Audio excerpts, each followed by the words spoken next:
Sa iba pa mga balita, hindi raw aksidente kundi sinadya ng mga miyembro ng Chinese Coast Guard ang pagbangga sa mga rubber boat ng Armed Forces of the Philippines kasunod ng Lore mission. Ayon yan kay DND Secretary Gilberto Chodoro. Si Don Dumaraos magbabalita.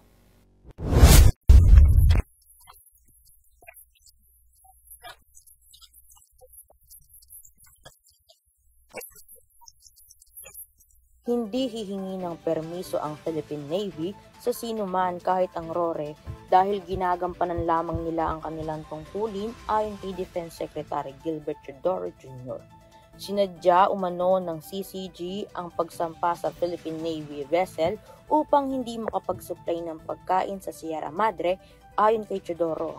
Kinausap ni President Bongbong Marcos Jr. ang mga Philippine Navy at napagtanto nila na ang nangyaring insidente ay hindi aksidente at ito ay pagtatanggol sa kanilang mga sarili laban sa CCG.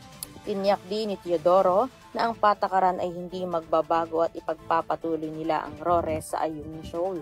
Gayunpaman, sinabihan ng mga opisyal kahapon na ang insidente sa Ayungin Shoal kung saan sinampahan ng CCG ang barko ng Pilipinas ay sinasadya.